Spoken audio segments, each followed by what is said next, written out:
नवरात्रि के 9 दिन सिर्फ उपवास या पूजा नहीं, बल्कि शक्ति के 9 रूपों की कहानी सुनाते हैं, जिनमें छुपा है जीवन का सबसे बड़ा संदेश।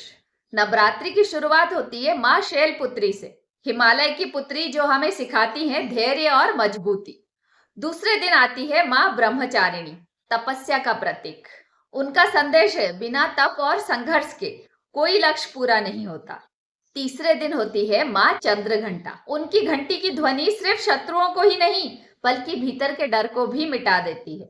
चौथे दिन आती है माँ कुष्मांडा, जिन्होंने अपनी मुस्कान से ब्रह्मांड की रचना की, यानी पॉजिटिविटी से हर अंधेरा मिट सकता है। पांचवें दिन आती है माँ स्कंद माता, जो कार्तिकेय की माँ है।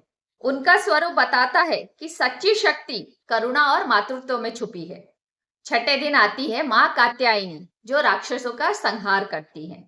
वो याद दिलाती है अन्याय और बुराई की अंत निश्चित है। सातवें दिन की देवी है माँ कालरात्रि, सबसे उग्र रूप।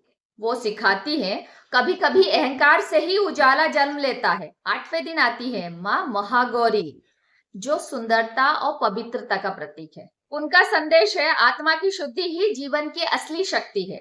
और नवे दिन आती है माँ सिद्धिदात्री, जो भक्तों को सिद्धियां और वरदान देती हैं।